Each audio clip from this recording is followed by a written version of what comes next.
성전에서 흘러나오는 생명수라는 제목으로 말씀을 나누기를 원합니다. 여러분, 에스겔서 47장과 48장은 에스겔서의 마지막 부분입니다.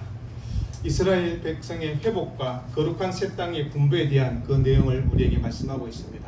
에스겔이 예언한 대로 이제 이스라엘 백성은 회복한 새 나라에 다시 돌아와서 죄악에서 분리된 새 생활을 시작할 것에 대해서 이미 33장에서 39장에서 말씀하신 후에 그 새 생활이 뭔가를 대해서 40장과 43절에 얘기하고 있습니다. 새 성전에서, 그리고 44장에서 46장은 새 예배를 드림으로 나타날 것이다 라고 그렇게 말씀합니다. 회복될 새 나라에 대해서 새 성전을 세우고 새 예배를 드리고 이제 남은 일은 이스라엘 백성의 분깃의 땅을 함께 분배하는 것입니다. 그리고 하나님과 영원히 새 나라에서 즐겁고 복된 삶으로 살아가는 것을 얘기하고 있습니다. 여러분, 47장 1절과 11절을 우리가 읽었는데 새 성전에서 흘러나온 생명수에 대해서 이야기를 하고 있습니다. 그리고 1절 13절부터는요, 하나님께서 새 나라의 사방 경계를 정하시고, 그런 다음에 48장 보면 함께 제비 뽑기를 통해서 하나님 언약의 대신 이스라엘 백성 12지파가 땅을 분배하는 것으로 그 내용이 끝나고 있습니다. 여러분, 새 예루살렘 성읍의 출입구는 이스라엘 12지파의 이름을 따라서 3개씩 나뉘어져 있는데 그 성읍을 여호와 삼마라 그렇게 불렀습니다. 이것은 어느 누구든지 하나님과 교제를 나눌 수 있고 예배 드릴 수 있다는 것을 의미하면서 하나님과 영원히 함께하는 삶을 우리에게 말씀하고 있습니다. 에스겔서 47장의 환상은 성전 문지방에서 물이 흘러나오기 시작합니다. 그 물이 어느덧 강을 이루고 그 강이 흐르는 양쪽가에는 많은 나무들이 무성하게 자라는 것을 보게 됩니다. 그리고 그 물이 사이로 흘러 들어가자 어떤 일이 일어나는가를 우리에게 말씀하고 있습니다. 생명수는 새 성전에서 흘러나와 깊고 큰 강을 이루게 되고 사이로 흘러 들어가게 되는데 그 강물이 이르는 곳마다 사막이 옥토로 바뀌고 또한 죽음이 생명으로 바뀌는 생명의 역사가 일어나는 것들을 보게 됩니다. 이것은 하나님께부터 나오는 생명수의 축복이 새 땅에서 충만할 것을 우리에게 말씀합니다. 여러분, 사해가 어떤 곳인가 우리가 직접 가보지 않아도 잘 들어 방송을 통해서 알고 있습니다. 물고기 한 마리도 살아갈 수 없는 곳입니다. 그런 곳에 함께 어부가 있고 함께 배도 있고 그러면 얼마나 좋겠습니까? 그런데 그곳에 아무것도 살지 못합니다. 사해의 죽은 물에 생명수가 흘러가니 어떤 일이 일어나가를 얘기합니다. 바다가 살아나고 물고기가 있고 사람들이 모여들기 시작한 것입니다. 성전에서 흘러나온 생명수가 들어간보다 다시 살아나는 역사가 일어났다라고 말씀합니다. 죽어가던 영혼들이 살아나고 병든 영혼들이 치유를 받게 되고 깨어진 가정이 회복되는 역사가 일어난다라고 말씀합니다. 이 생명수를 마시는 자마다 시냇가에 심긴 나무처럼 사시사철 푸르고 철저한 열매를 맺는 삶을 살아가게 될 것이다 라고 얘기합니다. 이것이 우리가 대충 알고 있는 에스겔서 47장의 말씀입니다. 그런데 이것으로 끝나는 것이 아니란 것입니다. 우리가 놓치고 있는 부분이 무엇입니까? 광야를 성경은 얘기하고 있습니다. 에스겔이 본 환상은 하늘의 세계, 가상 세계에서 일어난 일이 아니란 것을 얘기합니다.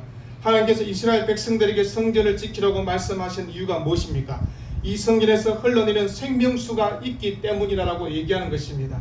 여러분, 성전문은 죄인들을 초청하는 초청의 의미가 있습니다. 그래서 하나님께서 그 성전문을 지을 때 모세에게 문휘장은 가장 아름다운 색실로 수를 쏘아라 그렇게 얘기했습니다. 여러분, 세상에서 버림을 당하고 죄를 짓고 비참한 모든 사람을 향해서 하나님의 초청장을 우리에게 얘기하고 있는 것입니다.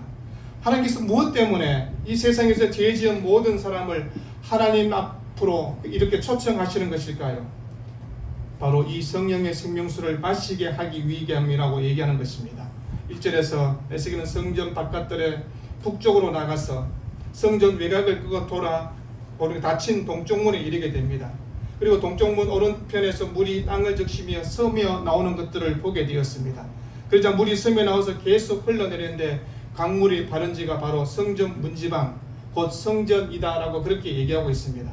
여러분, 성전은 이렇게 생명수를 마실 수 있는 곳이며 함께 믿음의 공동체가 예수 그리스도의 십자가의 은혜 가운데 하나님의 말씀을 붙들며 살아갈 때 성령의 생명수가 터지게 된다라고 그렇게 말씀합니다. 여러분, 성전이 무엇일까를 한번 생각해 보십시오. 성전은 우리 눈에 보이는 건물이 아니란 것입니다. 하나님의 말씀 안에서 성령으로 함께하는 진정한 생명수가 흐르는 하나님의 은혜가 흐르는 것이 바로 진정한 성전이며 진정한 교회라고 그렇게 얘기하는 것입니다. 그래서 성경 요한복음 7장에서 이렇게 말씀합니다. 명절 끝날 곧 그날에 예수께서 서서 외쳐 이르시되 누구든지 목마른 그등 내게로 와서 마시라. 나를 믿는 자는 성경의 이름과 같이 그 배에서 생수의 강이 흘러나오리라 하시니 이는 그를 믿는 자들이 받을 성령을 가리켜 말씀하신 것이라고 말씀합니다. 여러분, 문지방 밑에서 물이 나왔다는 말은 처음 나오는 생명수의 물이 그렇게 큰 양의 물이 아니었다고 얘기하는 것입니다. 그런데 청량하는 손을 가진 천사가 청량을 하게 됩니다. 근데 청량을 할수록 물이 더 많아지고 있는 것을 보지 않습니까? 그 천사의 안내를 받아서 에스겔이 따라갑니다. 물줄기가 흘러가면서 강둑을 걷기 시작하면서 천사의 손에 쥐고 있던 줄로 성전 동쪽 문에서 매번 1,000척의 거리, 1,000척은 우리가 아는 것처럼 50에서 53cm 정도를 얘기합니다. 약 500m에서 530m를 걸어갔습니다. 그리고 그 강을 에스겔 보고 건너가라 그렇게 얘기합니다. 근데 성전 바깥들의 동문에서 처음 1,000척의 거리를 쟀을 때 그 강물은 에스겔 발목에 이르렀다라고 그렇게 얘기하고 있습니다. 근데 4절 보니까 다시 강둑을 따라서 또 1,000척을 더하여 가니까 성전 바깥 동문에서부터 2,000척의 거리가 되었다고 얘기합니다. 그러자 그 강물의 무리가 무릎까지 찼다라고 얘기합니다. 그리고 강둑을 따라서 다시 1,000척을 더 가니까 성전 바깥들의 동문에부터 3,000척 거리에 강물이 에스겔의 허리까지 찼다라고 얘기하고 있습니다. 그리고 5절에 강둑을 따라서 다시 1,000척을 더 가니까 성전 바깥들을 동문에서부터 4,000척의 거리에서 강물이 에스겔의 키를 넘게 되는 것을 보게 됩니다. 여러분, 강물이 키를 넘게 되면 그 강물을 건너지 못하니까 에스겔이 헤엄을 쳐서 가야 됩니다. 성전 바깥들로부터 4,000척이 되는 곳에 지금 강이 넓고 깊어졌다는 것은 무슨 얘기를 우리에게 함께하고 있는 것입니까? 여러분, 강 그랬습니다. 강이라는 것은 히브리어 나할이라는 것입니다. 근원이 있고 계속적으로 흐르는 물을 얘기하는 것입니다. 예루살렘 동쪽에서 내려가 보면 우리가 아는 것처럼 유다 광야가 펼쳐져 있는 것입니다. 그래서 유다 광야를 따라서 가면 여리고가 나오고 조금 더 가면 우리가 아는 죽음의 바다 사해가 나오게 됩니다. 바로 이 길을 따라서 성결이 흘러나온 생명수가 강을 이루고 사해로 흘러 들어갔다는 것을 얘기하는 것입니다. 실제로 예루살렘에서 사해로 흘러가는 강이 있습니다. 우리가 아는 기드론 강이라는 강입니다.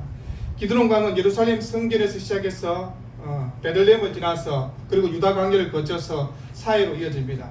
그리고 유다 광야 주변에는 여러 많은 흙곡과 계곡들이 있는 것들을 보게 됩니다. 그 강이 기드론 강입니다. 물론 강이라고 하지만 많은 물이 흐르는 큰 강은 아니었던 것을 보게 됩니다. 비가 오면 물이 흐르는 것, 그래서 비가 오지 않으면 땅이 말라 보이는 그런 강이었습니다. 그래서 그 강을 와디 건천이라고 그렇게 불렀습니다. 에스겔은 이 와디 건천에서 물이 넘쳐 흐르는 환상을 보게 된 것입니다.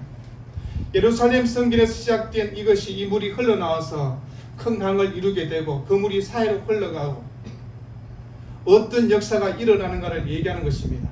여러분, 환상의 문대가 성전에서 출발하여서 광야까지 흘러갔다라고 성경은 얘기하는 것입니다. 이것은 우리의 삶에 어떤 은혜가 임하는가를 얘기하는 것입니다. 여러분, 이 환상의 배경은 청량한 암가란 정말 암박한 안과색 같은 광야에 하나님께서 어떤 것으로 바뀌게 하는 것을 얘기하는 것입니다. 성전에서 흘러나온 그 생명수가 광야로 흘러가지만 광야는 우리가 아는 것처럼 사람이 살아갈 수 없는 그런 곳입니다. 흔히 광야는 죽은 땅으로 그렇게 표현되지 않습니까? 사람이 살지 못하면 그 땅이 사람이 오지 않으니 폐허가 된 그 땅이 될 것입니다. 그런데 그곳에 생명수가 흘렀다라고 얘기하는 것입니다. 죽은 광야의 한가운데 생명수가 흐르게 되고 광좌우로 많은 열매를 맺게 되고 울창한 숲을 이루었다고 그렇게 말씀합니다. 여러분, 죽은 땅에 풀 한 폭이 나지 않는 그 땅에 생명수가 흐르자 그 땅이 하나님이 허락한 은혜의 땅으로 바뀌었다라고 그렇게 말씀합니다. 우리의 심령이 그렇지 않습니까? 사막과 같은 광야 같은 우리의 심령 가운데 하나님께서 성령의 생명수를 우리에게 부어주시면 우리의 삶의 현장이 어떻게 되는가를 말씀하지 않습니까? 우리의 삶의 말씀의 생명수를, 하나님 주시는 은혜의 생명수를, 하나님 주시는 성령의 생명수를 예수 그리스도가 되시는 그 진리의 생명수를 마시는 자마다 생명의 삶이 어떻게 바뀌는가를, 우리 삶의 현장이 어떻게 바뀌었는가를 우리에게 말씀하고 있는 것입니다. 제가 한 사람을 소개하고자 합니다. 여러분, 박이라는 아마 그 청년에 대한 얘기를 한 방송을 통해서 보신 사람도 있을 것입니다.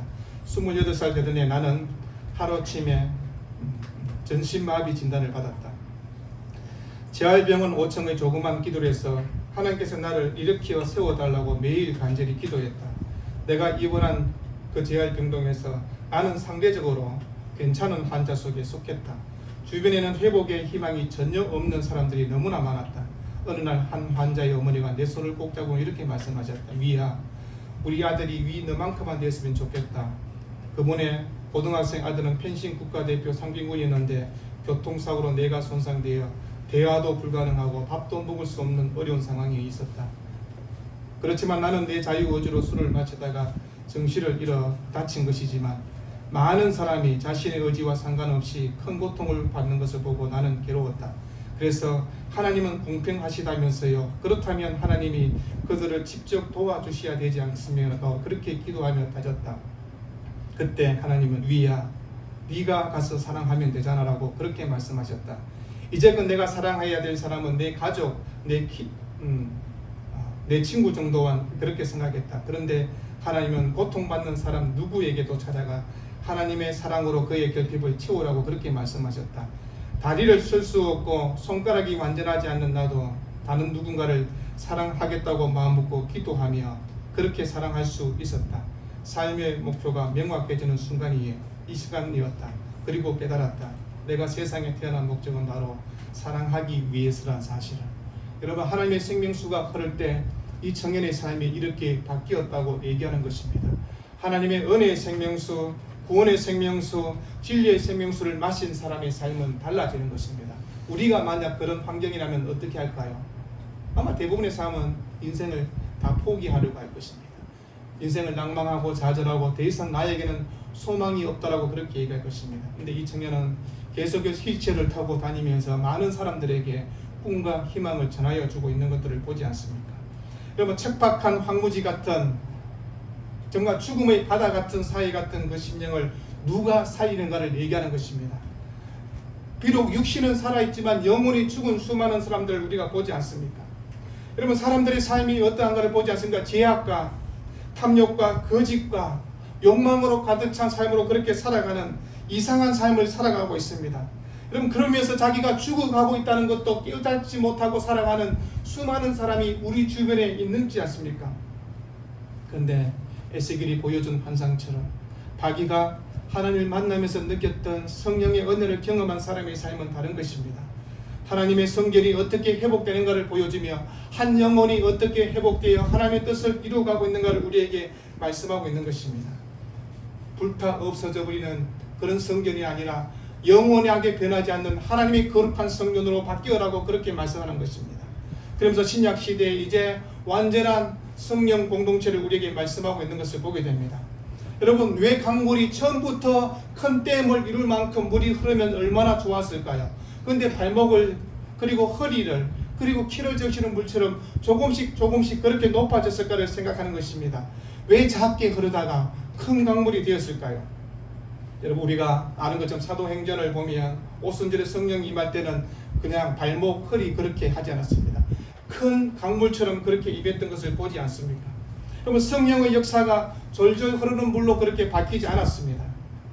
우리가 아는 것처럼 구약시대와 신약시대의 다른 점이 무엇입니까? 구약시대 백성은 성령의 역사에 대해서 온전히 깨닫지 못하였습니다. 물론 성경의 역사를 통해서 그 성령의 역사가 어떻게 일어나는 것도 조금씩은 알고 있었지만 완전하지는 못했던 것입니다. 그런데 성령의 역사가 발목 그리고 허리 그리고 우리 키까지 오르는 수준까지 오는 것은 신약시대 보혜사 예수 그리스도를 통하여서 성령의 은혜가 임할 때 우리의 모든 죄를 깨닫게 되고 우리를 고치시고 회복케 하시는 새 사람을 만드시는 하나님의 은혜를 경험하게 되는 것입니다. 우리가 많은 그리스도인들을 보지 않습니까? 어떤 사람은 저 사람 진짜 그리스도인 맞나? 라고 생각하는 사람도 있습니다.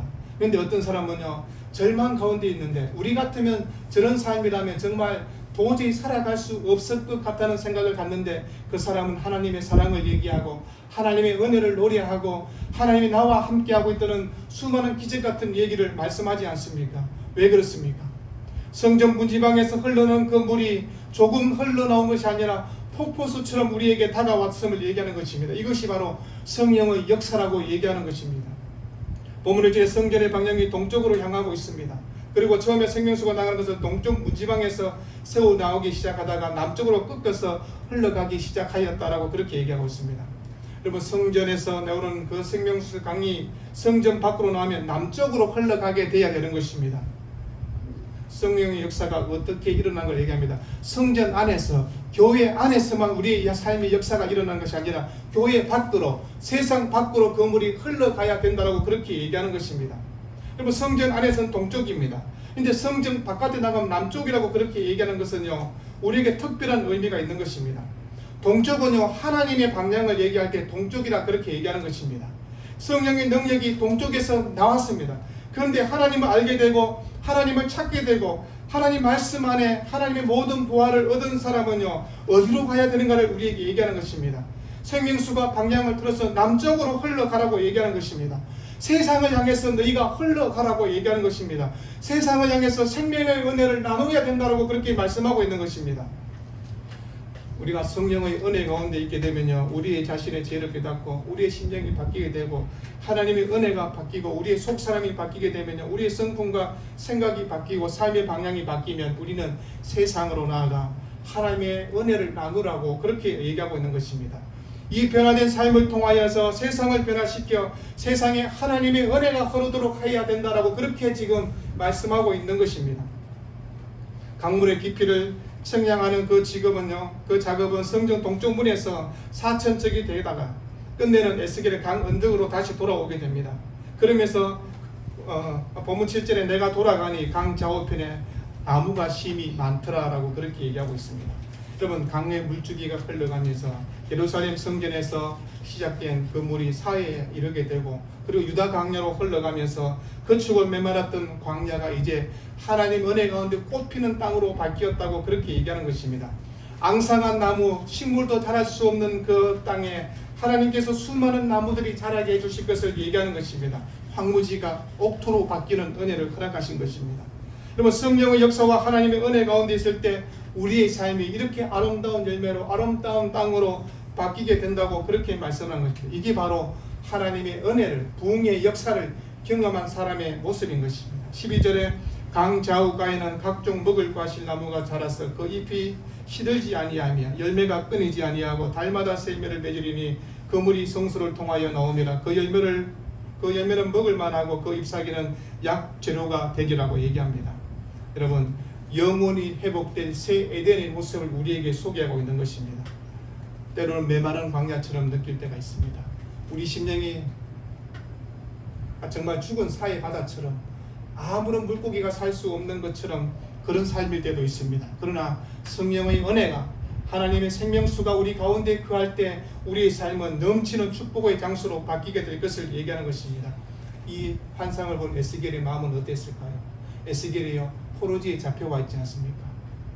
아무런 희망도 소망도 가질 수 없는 삶입니다. 그런데 그가 하나님의 백성들을 향해서 위로해야 됩니다. 아니, 하나님, 나도 힘듭니다. 저도 포로로 끌려왔잖아요. 하나님, 내가 무슨 그들을 향해서 무슨 위로의 메시지를 전할 수 있습니까? 라고 얘기할 때 하나님께서 에스겔을 데리고 환상을 이렇게 보여주고 있는 것입니다.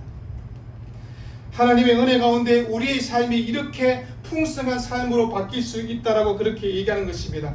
하나님의 은혜와 복이 임하면 우리의 삶이 어떻게 변하게 되고 어떤 열매가 맺혀지는가를 보라고 그렇게 말씀하는 것입니다.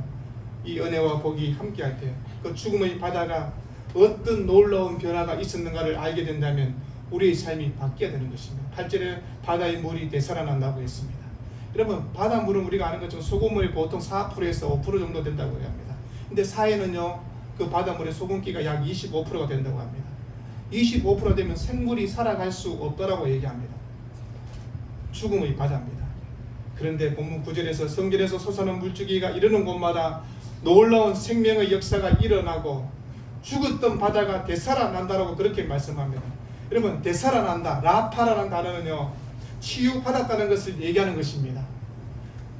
황폐했던 내 심정이 하나님 말씀 은혜 가운데 라파 치료되었다고 얘기하는 것입니다. 하나님의 생명소리에서 놀라운 생명의 은혜 가운데 내가 번성하게 되었다고, 움직이는 사람이 되었다고, 풍부하게 되었다고, 치유가 되었다고, 죽었던 물이 성경에서 솟아나 치유를 받아서 생명을 얻은 사람으로 살아가게 되었다고 얘기하는 것입니다. 이게 바로 성령의 은혜입니다. 죽었던 영혼이 되살아나고 살리는 생명의 영이 된다고 그렇게 말씀하는 것입니다. 복음의 능력은 이렇게 우리에게 나타나는 것입니다. 바울은 에베소서 1장에서 이렇게 그 안에서 너희도 진리의 말씀 곧 너희의 구원의 복음을 듣고 그 안에서 또한 믿어 약속의 성령으로 인치심을 받았으니 이는 우리 기업의 보증이 되사 그 얻으신 것을 송양하시고 그의 영광을 찬송하게 하려 함이라고 얘기하고 있습니다. 성경 이사야 12장에 이렇게 말씀합니다. 보라, 하나님은 나의 구원이시라. 내가 신뢰하고 두려움이 없으리니 주 여호와는 나의 힘이시며 나의 노래시며 나의 구원이심이라. 그러므로 너희가 기쁨으로 구원의 우물무대에서 물을 기르리라. 여러분, 하나님의 구원의 은혜를 맛본 사람의 삶을 얘기하는 것입니다. 성경에서 솟아난 물이 강을 이루어 언덕에서 어부들이 몰려올 것입니다. 여러분, 죽은 바다에는 결코 어부들이 몰려오지 않습니다. 살아있는 바다에 모이는 것입니다. 생명이 있는 바다가 바뀌니 사람들이 모이는 것입니다. 여러분, 교회가 생명력을 갖추고 하나님의 은혜의 생명수를 흐르게 해야 사람들이 교회로 오는 것입니다. 세상 사람들이 보고 교회를 생명수가 흐르는 곳이라고 말합니까? 교회 다니는 사람도 우리와 별 다른 게 없네. 아니, 교회 다니는 사람들은 늘 빵긋빵긋하고 기뻐하고 좋아했는데 얼굴은 늘 인상 툭 찌그리고 있고, 모이면 맨날 교회 다니는 집사가 맨날 돈 없다고 두들거리고, 그리고 맨날 교회 다닌다고 얘기하던 사람이 교회 다니는 장로가 와가지고 마누라하고 맨날 다투고. 그러면 무슨 생명수가 흐르는 삶을 우리에게 사람들에게 보여줄 수 있겠습니까? 세상 사람이 보면서 아니, 저분은 별로 나하고 내 삶을 비교해봐도 별로 나은 것이 없는 것 같은데 왜 저렇게 싱글벙글하고 살까? 뭘 그렇게 기쁜 일이 있나? 당신 자녀가 뭐 잘 되었습니까? 아니, 우리 아들 공부 잘 못해가지고 내 학교 지난주에 불려갔는데 그래도 기쁘다고. 우리 아들이 그래도 나와 함께 있으니, 사고져서 도망 안 가고 나와 함께 있으니 기쁘다고. 약간 이상하지 않습니까? 그런데 구원의 생명수가 흐르는 삶은 우리가 이렇게 고백하게 되는 것입니다. 여러분, 이 세상이 어떤가를 한번 생각해 보십시오. 여러분, 세상의 특징은요, 그 물이 빠져나가게 하는 곳입니다. 물이 마르도록 하지 않습니까? 사람들이 사는 세상은요, 더 건조한 땅으로 바뀌게 되지 않습니까? 살만한 세상으로 만들어 가야 되는데 세상은 그렇지 않습니다. 가진 자가 더 많이 가지려고 하고, 나누려고 하지 않습니다. 더 많이 가진 자가 없는 자에게 나누어주고 베풀어주면 얼마나 좋을까요? 그렇지 않습니다. 더 많이 가진 자가 없는 자 것을 뺏으려고 하는 것이 세상이지 않습니까? 그래서 세상은 계속해서 말라 죽어가고 있습니다. 여러분, 생명이 살 수 없는 사해 바다처럼 그런 곳이 세상으로 바뀌었지 않습니까? 근데 하나님의 은혜가 흘러 들어가면 어떤 삶이 되는가를 얘기하는 것입니다. 메마르고 황폐했던 그 땅이 소생하게 될 것이고 사람 살만한 세상으로 바뀌게 될 것이라고 얘기합니다. 우리 직장에 교회 다니는 사람이 있어서 이 직장이 살만한 직장이 되었다고 말해야 되지 않겠습니까? 교회 다니는 사람이나 안 다니는 사람이나 뭐가 다른데요? 여러분, 죽음의 바다에 생명수가 흐르니 고기 잡는 어부들이 왔다는 얘기는 무엇입니까? 사람 살만한 세상으로 바뀌게 되었다는 것입니다. 하나님의 은혜의 복음이 흐르니 물고기가 있고 각종 열매가 맺히는 땅으로 된다고 얘기하는 것입니다. 교회가 이 세상 가운데 하나님의 은혜와 축복이 흐르는 곳으로 바뀌는 것이 교회의 사명이라고 얘기하는 것입니다. 우린 그럽니다. 하나님, 나도 힘든데 내가 무슨 세상을 향해서 무슨 얘기를 하겠습니까? 내 코가 썩잔데라고 얘기하지 않습니까? 제가 박이란 청년을 얘기했습니다. 혹시 여러분이 똑같이 전신마비를 당하면 그렇게 할 수 있을까요? 28살 청년이 그렇게 얘기했습니다. 내가 어떻게 살아야 되지? 생명수가 흐르는 삶으로 바뀌기 위해서 내가 어떤 삶을 감당해야 되지라고 그렇게 생각이나 할까요? 온통 눈물과 원망과 저주와 탄식과 한숨 가운데 있지 않겠습니까? 여러분, 주님의 교회 때문에 이 지역이 복을 받아야 되지 않겠습니까? 하나님의 자녀들 때문에 내 직장이 이 사회가 복을 받는 곳으로 바뀌어야 되는 것입니다. 여러분, 세상에 정화작용을 하는 것은 교회입니다. 교회가 세상의 빛입니다. 경찰이 이 민족을 지키고 군인이 이 민족을 지키는 것이 아니라 교회가 이 민족을 지키고 이 세상을 지키고 이 세상을 밝은 곳으로 인도해야 된다고 얘기하는 것입니다. 성도가 있는 곳에, 어두워진 그곳에 밝은 빛으로 바뀌도록 하는 것, 부패하고 더럽혀진 세상에 교회와 성도가 있으면 회복해하는 역사를 만들어가는 것이 성령의 생명수가 흐르는 곳으로 바뀌게 된다고 얘기하는 것입니다. 성령께서 우리에게 이렇게 말씀하지 않습니까? 너가 있기 때문에 세상이 살만한 세상이 되어야 된다. 너 때문에 너와 함께하는 사람들이 세상 살만나다고 그렇게 말해야 된다고 그렇게 말씀하지 않습니까? 죽어가는 세상 가운데 복음의 꽃을 피우고 열매를 맺게 하는 것이 교회와 성도의 사명이라면 우리가 어떻게 살아야 될 것을 얘기하는 것입니다. 여러분, 우리가 한 주간 또 이 세상을 살아가면서 오늘 이 말씀을 한번 생각해 보는 것입니다. 하나님의 말씀이 들어오면, 성령의 역사가 일어나면 어떤 역사가 일어난가를, 막힌 곳이 뚫히고 어그러진 곳이 회복되는 역사가 일어난다고 했는데, 그러면 내가 있는 우리 가정이, 내가 있는 직장이, 내가 있는 이곳이 어떤 삶으로 바뀌었는가를 보라고 얘기할 수 있어야 되지 않겠습니까? 그래서 오늘도 주님 우리에게 말씀하지 않습니까?